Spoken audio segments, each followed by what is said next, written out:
ओम शांति।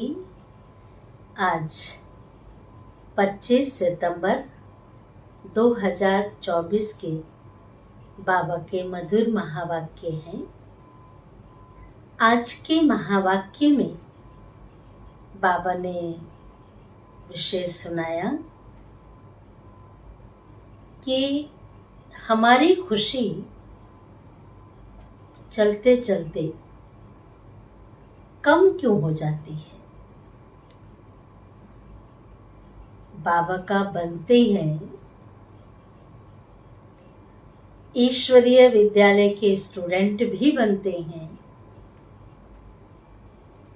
ज्ञान योग भी कर रहे हैं, चल भी रहे हैं, फिर भी चलते चलते हमारी जो ओरिजिनल खुशी होनी चाहिए वो नहीं रहती है। हम क्यों निराश हो जाते हैं,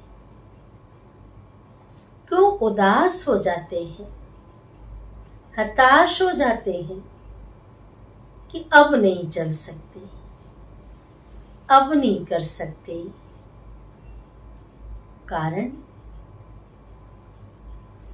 कारण ये है कि कहीं ना कहीं किसी न किसी सूक्ष्म मर्यादा का उल्लंघन कर रहे हैं,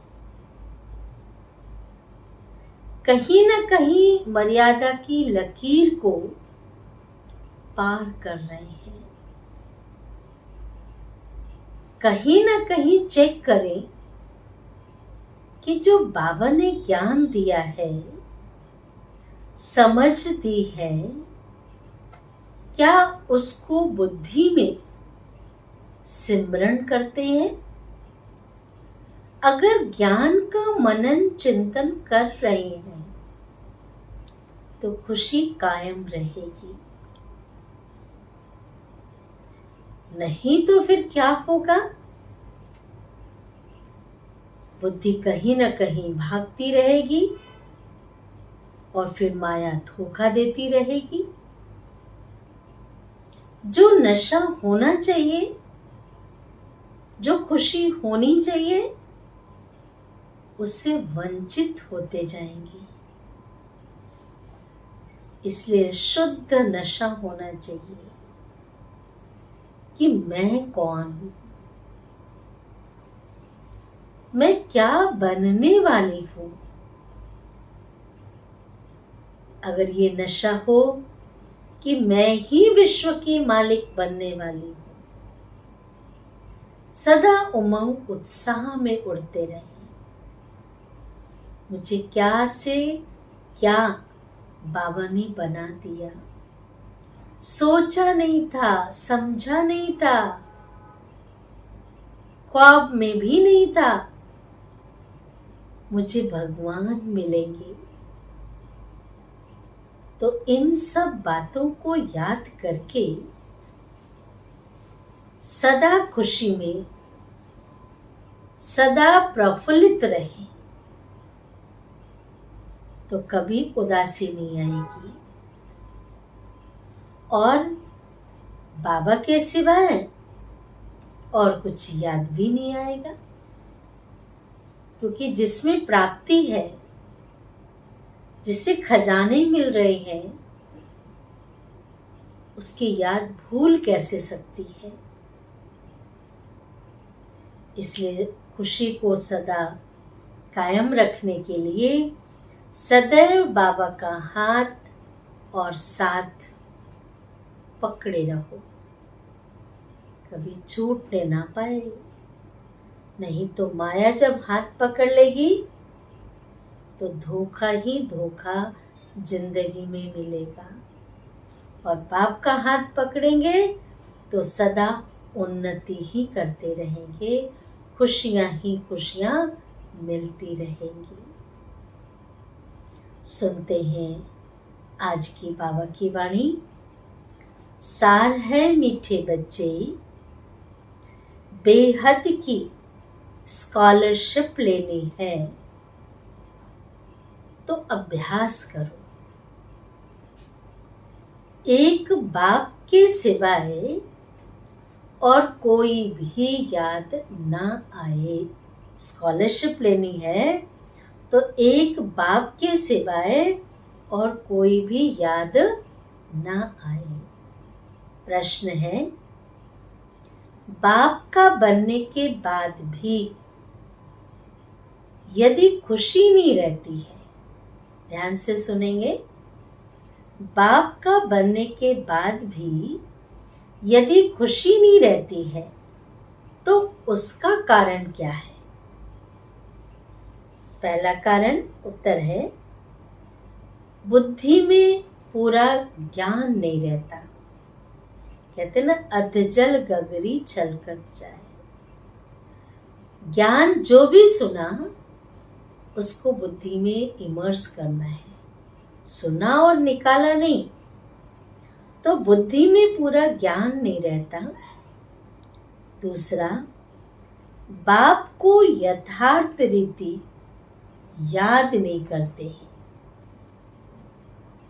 क्या कारण? एक तो याद नहीं, दूसरा ज्ञान नहीं। याद न करने के कारण माया धोखा दे देती है, इसलिए खुशी नहीं रहती। धोखा देती है इसलिए खुशी नहीं रहती।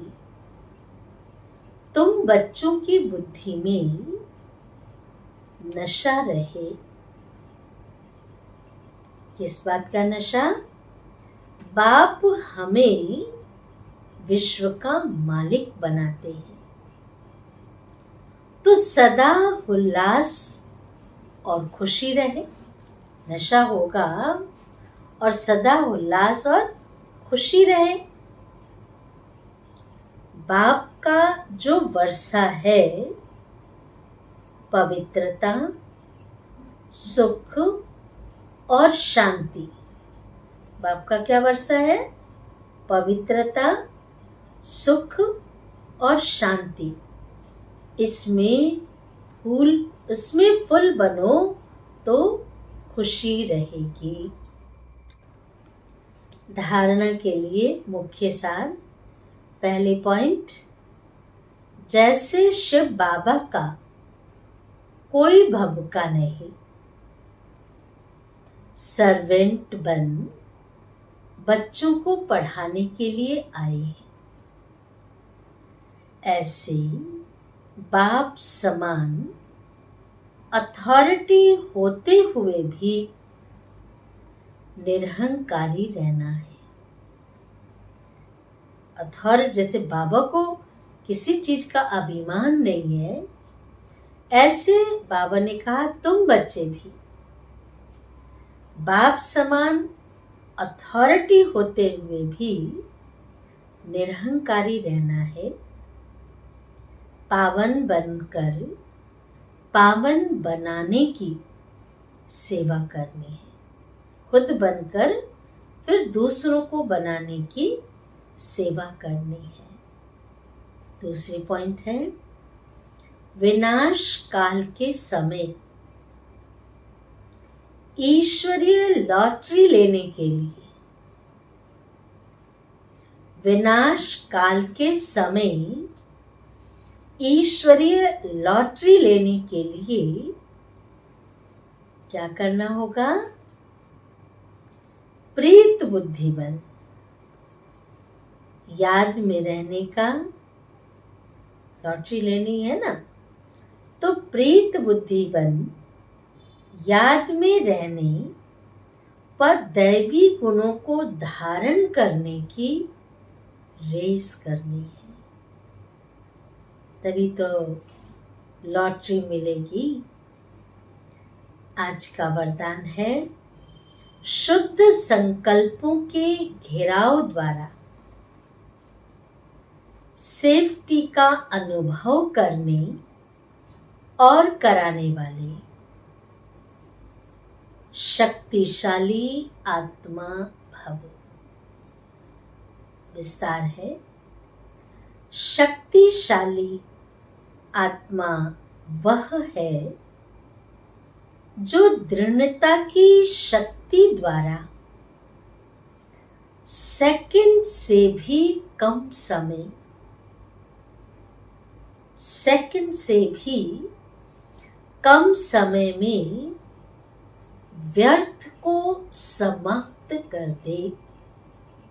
अंडरलाइन करें कि सेकंड से भी कम समय में व्यर्थ को समाप्त कर दे, क्योंकि व्यर्थ की रफ्तार बहुत तेज है, उसे वही स्टॉप कर दे। शुद्ध संकल्प की शक्ति को पहचानो। एक शुद्ध व शक्तिशाली संकल्प, एक शुद्ध व शक्तिशाली संकल्प बहुत कमाल कर सकता है, बहुत कमाल कर सकता है। सिर्फ कोई भी दृढ़ संकल्प करो तो दृढ़ता सफलता को लाएगी। कोई भी संकल्प, कई बार होता क्या है, हम संकल्प तो बहुत कर लेते हैं लेकिन उन संकल्पों में दृढ़ता नहीं होती, उसमें हम टिकते नहीं है।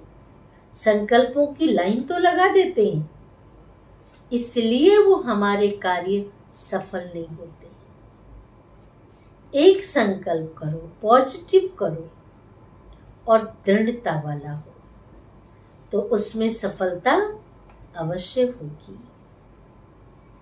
सबके लिए शुद्ध संकल्पों का बंधन, घेराव ऐसा बांधो, शुद्ध संकल्पों का बंधन कहें या घेराव कहें, ऐसा बांधो जो कोई थोड़ा कमजोर भी हो, ये लाइन ध्यान से सुनना आप सभी, जो सामने वाला थोड़ा कमजोर भी हो उनके लिए भी यह घेराव एक छत्र छाया बन जाए। शुद्ध संकल्पों का एक ओरा होता है ना, तो वो घेराव उनके लिए एक छत्र छाया बन जाए, सेफ्टी का साधन व किला बन जाए। ऐसा हमारे संकल्प। स्लोगन है, सबसे श्रेष्ठ भाग्य उनका है जिन्हें डायरेक्ट भगवान द्वारा, फिर से सुने, कि सबसे श्रेष्ठ भाग्य उनका है जिन्हें डायरेक्ट भगवान द्वारा पालना, पढ़ाई और श्रेष्ठ जीवन, पालना, भगवान की पालना में पल रहे हैं, वो हमारा टीचर बन के हमें पढ़ा रहे हैं और श्रेष्ठ जीवन की श्रीमत मिलती है। अच्छा, ओम शांति।